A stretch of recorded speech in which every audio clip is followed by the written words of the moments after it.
இந்த பொண்ணு தான் கெஜா. சாதாரண குடும்பத்தில் பிறந்திருந்தாலும் அவளோட ஆசை சாதாரணமானது இல்லை. அவளோட அம்மாவுக்கு அவள் படிக்கிறத பார்த்து சந்தோஷமாகவும் இருக்கும், கூட பயமும் இருக்கும்.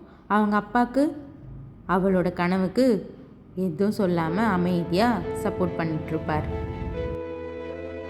கெஜாவுக்கு அவள் கவர்மெண்ட் ஜாப் போகணுன்றது தான் பெரிய ஆசை.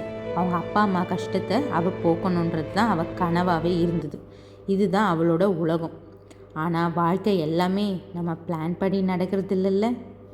செலவு அதிகம், சம்பளம் குறைவு, சந்தோஷத்துக்குள்ளே சில நேரம் பயமும் கலந்துருக்கு. கரண்ட்டு போகும், வெளிச்சம் போகும், ஆனால் அவளோட ஆசை போகலை. ஆனால் இந்த உலகத்தில் ஒரு பொண்ணு வளர்ந்த உடனே அவங்க கனவுகளுக்கு முன்னாடி ஒரு கேள்வி வந்துடும், கல்யாணம் எப்போ அப்படின்னு. படிப்பு பற்றி யாரும் கேட்க மாட்டாங்க, ஆனால் கல்யாணம் பற்றி எல்லாரும் பேச ஆரம்பிச்சிடுவாங்க. கனவு இருந்தாலும் சில நேரத்தில் வாழ்க்கை தான் டிசிஷன் எடுக்குது. வீட்டில் ஒரு பேச்சு ஆரம்பிச்சிட்டாங்க கெஜாக்கு கல்யாணத்தை பற்றி. அந்த வார்த்தையை கேட்ட உடனே அவளோட உலகமே சில நிமிஷம் நின்ற மாதிரி ஆயிடுச்சு.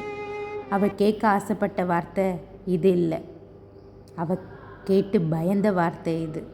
ஒரு பக்கம் கனவு, இன்னொரு பக்கம் குடும்பம். இந்த ரெண்டு பக்கத்தில் அவள் எதை சூஸ் பண்ண போகிறான்னு தெரியல. இந்த கல்யாணம் அவளோட கனவை நிறைவேற்றுமா இல்லை முடிச்சு வச்சிடுமா?